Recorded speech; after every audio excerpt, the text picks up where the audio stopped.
All right, good morning, Miss Breuer's third and fourth grade remote class. My name is Ryan. I'm the land steward for the Greater Lovell Land Trust, which means that I'm the person that goes out and takes care of all the trails and infrastructure on our conserved lands that you guys get to go out and explore. Today I'm going to be talking to you a little bit about erosion, since that's what you guys are learning about right now. And today I'm standing in the Sabattus Mountain parking lot, which is a property in Lovell that some of you might have explored. It's a dirt and gravel parking lot with a dirt and gravel driveway. And this time last year, erosion was having quite an impact on it. The driveway down there that you can just barely see beyond this car behind me, that was all full of ruts and channels created by flowing water that was coming off of this parking lot. And we're going to talk about how that happened and how water behaves on a surface like this and how it can damage it and how we can prevent that damage from happening and repair it. So what might be hard to see in the video is that this parking lot that you're sitting at the top of has a bowl shape to it, what we call concave. So what happens is when the rainwater lands on this parking lot, it all sheets down towards the center. Now, sheeting water isn't that much of a problem. What sheeting means is a whole thin layer of water moving slowly over a large area. Now, that's not too much of a problem. But when it gets concentrated by this bowl shape, it starts to do what we call channelizing. And that means that it forms a small channel where you have all this water focused in one spot. So why is that bad? Well, think about it like this. If any of you have ever done woodworking, think of a piece of wood, okay? And then you have a piece of sandpaper, which is covered in an abrasive material, sand in this case, and you start rubbing it on that piece of wood. What you're going to notice is that you get this dusty layer of wood that comes off really evenly, and it's difficult to see the amount of wood that you're removing.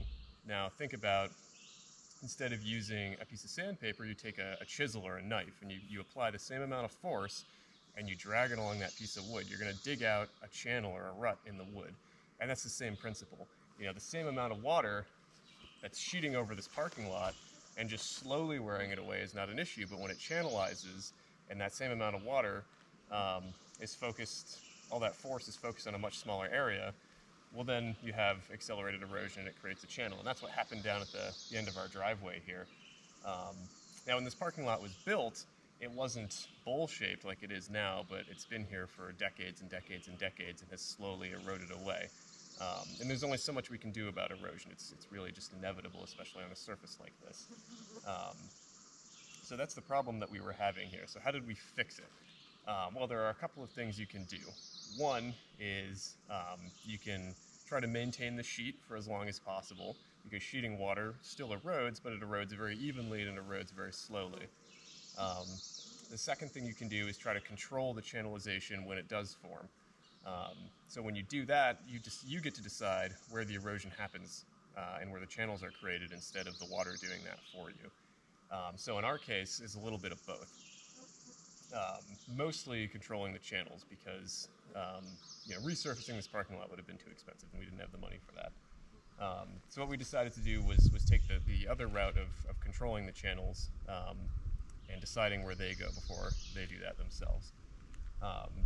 So one of the ways we did that is by digging out this swale around the parking lot, this trench around the parking lot.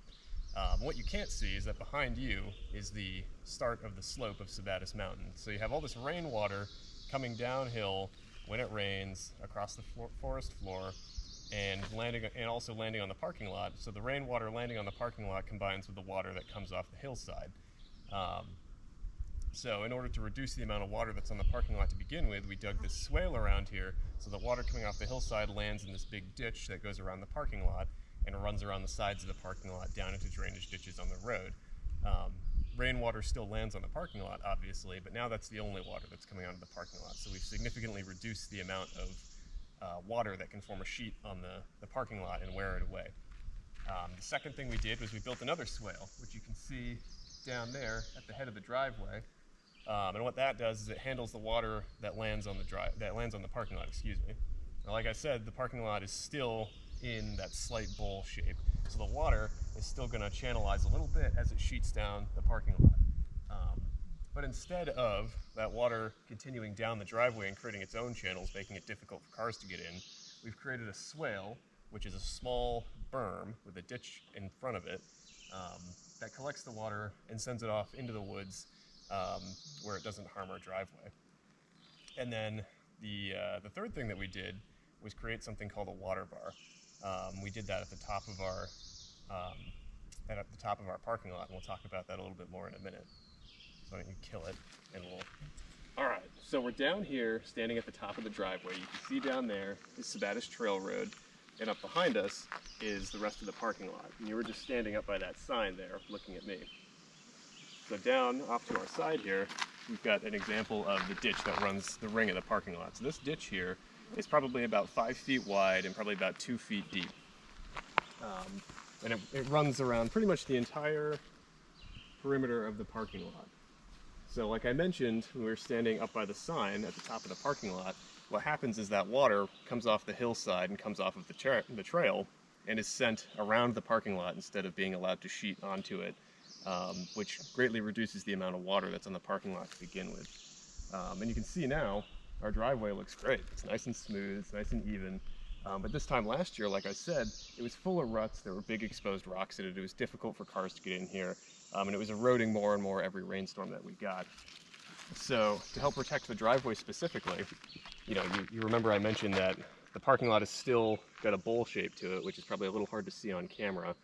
But what was happening was water from rain and from the hillside. So we stopped the water from the hillside, you remember, with our ditch that runs the perimeter. And now we just have to deal with water from two other places. The water that was coming off of the trail, because the trail itself acts like a channel, and we'll talk about that more in a minute. And then the water that was sheeting on the parking lot from the rain. So that water, the sheets of water from the rain, would slowly come together in the center of the bowl and start to form a minor channel. And that channel would become stronger and stronger the farther down the parking lot it got, as it accumulated more water and more speed from the gravity moving down the hill. So to catch that water and redirect it, we built this swale over here. Now I've said swale a couple of times, and I mentioned earlier that a swale is basically just a really low, thick berm with a shallow ditch in front of it. And you can see that ours has filled up with sand a little bit, and that's sand that's washed off the parking lot.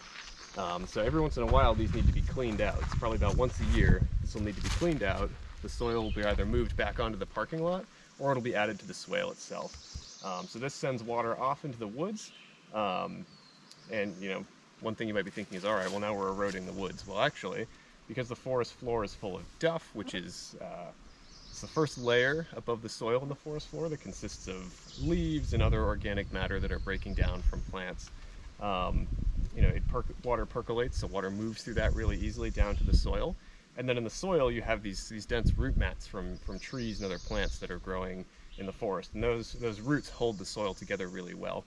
And any excess runs down the hillside and goes into the drainage ditches that are along the road itself. The last thing we did to help stop the erosion problem here at the parking lot was build this water bar at the trailhead. So a trailhead is just where a trail starts. And at Sabattus Mountain we only have one trail. It goes up the mountain, does a loop. Now, the problem is that this trail starts at the top of the parking lot, which is also the top of the hill. So water coming down the parking lot, coming down the trail, creates a channel. Well, how does it do that? So most hiking trails are basically stream beds in this part of the world. And that's because when recreational hiking trails were first being built in Maine and the rest of New England, the people that built them didn't really know much about erosion. So they just said, all right, well, what's the fastest way to the top of that mountain? Well, a straight line is the fastest way anywhere. So a lot of hiking trails here are pretty much straight lines, which means that they go right up the slope. And at first that's not that much of a problem, but over time, as more and more people use them, the vegetation and the duff layer and the roots that are in the soil get worn away. And what happens is basically a stream bed forms. So whenever it rains, you have a stream bed. At Sabattus Mountain, we have quite a few of those. It's quite a problem, and we're slowly working to fix it. One of the places we started was down here in the parking lot. So what we've got here is a giant water bar.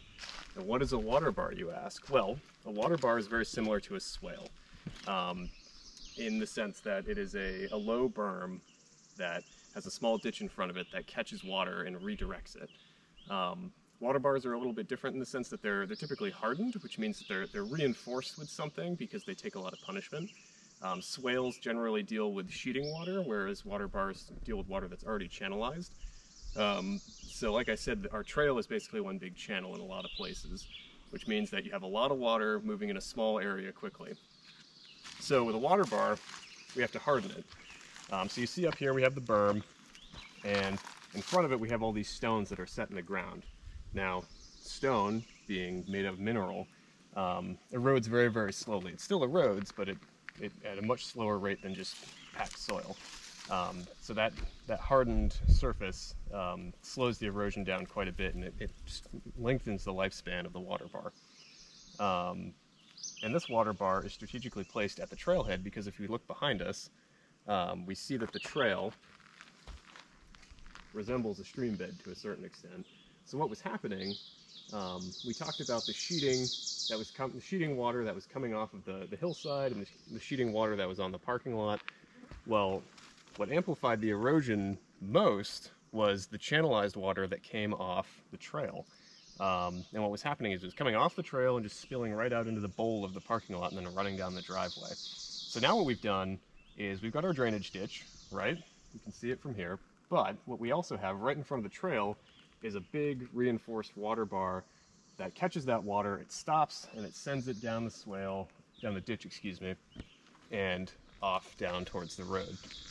So now, there's very little water getting onto this parking lot. The only water that's getting on is from rainfall and sheeting down the parking lot, which, like I said, still is going to cause erosion problems, but much more evenly and much slower over time, so it's easier to deal with. So what I have here actually is a bucket of water, and I'm basically just going to use it to demonstrate a little bit how this water bar works and how this drainage channel works. Now, I've only got a small bucket. I have about 2.5 gallons of water here, so you might not be able to see super well how it works, but you'll get a sense of it. So water, like I said, would be coming down in a rainstorm, in a big thunderstorm, down this stream channel, which is our trail, and then coming over the lip of our water bar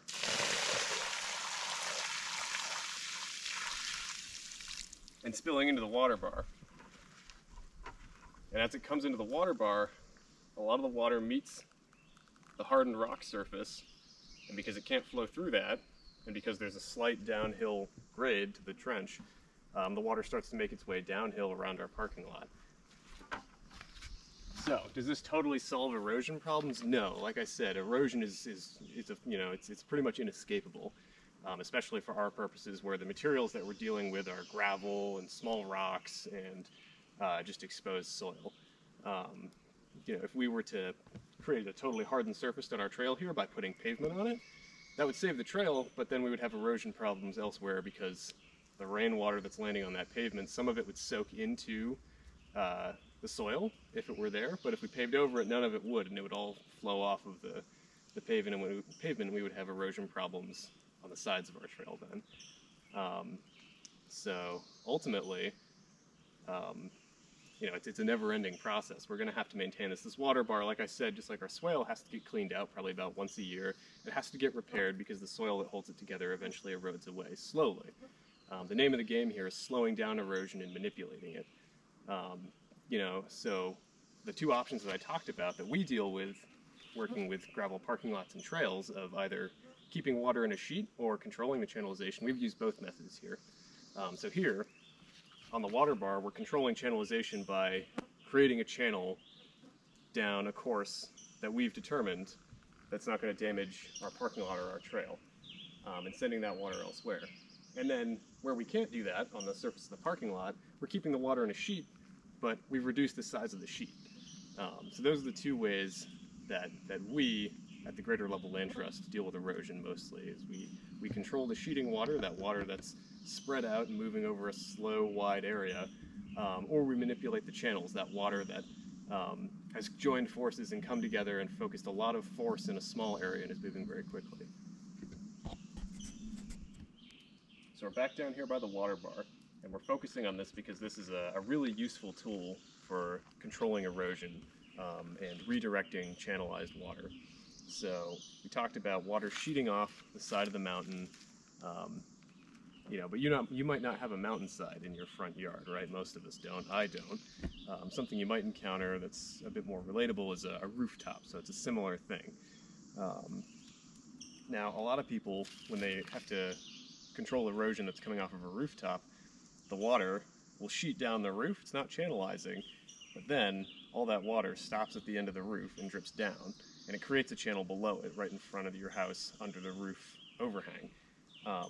So one thing you can do, if you have the space for it, and if it's enough of a problem, is build a water bar. And we talked about what the water bar is, how it's different from the swale, but we didn't really talk about how to build it. So I'm going to go over that a little bit right now. So there are several different ways to build a water bar, but the two most common are either a wooden water bar or a stone water bar. Now they're both built in the ground in the same way, but stones last much longer because, like I said, they're made of mineral, so they erode very, very slowly, even though they do still erode, and they don't really rot like wood does. The problem is that building with stone is much more time consuming, and it's a bit more challenging because you have to set the stones so that they don't move. So if you're going to use stone, you want to follow a few basic rules. You want to use big rocks, because the heavier they are, the harder they are to move, so it's going to be more challenging for the water to move them and for frost in the wintertime to displace them. And one thing to remember when you're selecting rocks is, one, you want them to be heavy, but two, you want to use a loaf of bread. You don't want to use a slice of toast. And what I mean by that is you want to use rocks that are big and chunky and round and have a lot of surface area to them, because they're going to be heavier and they're going to be harder to move and they're going to be harder to knock over. A slice of toast is a rock that's really just thin, and those are tempting to use because they're light and they're easy to work with and they look cool, but they don't work as well, trust me. So when you're setting your stones, you want to set them in the ground. You want about 2/3 of the stone to be under the soil, and then about 1/3 exposed on top. All your stones should be in contact with each other so that they don't move, and each set stone should have 3 points of contact in the soil. And what that means is that it should be touching the soil in at least 3 places, and that keeps it from wobbling around so that when you stand on it, it doesn't move. So that's the basics of a stone water bar. A wooden water bar is much the same, except you're using a log or a piece of lumber, or what have you, to create one long, hardened, reinforced wall instead of using pieces of stone to create the same thing. The advantages of that is that the wood's lighter. You can build them much faster because you're only installing one piece. The downsides are that the wood rots eventually, and it erodes away much faster than the stone does. But those are the two basic forms of water bar. I prefer stone ones, but wooden ones are a little easier to put together.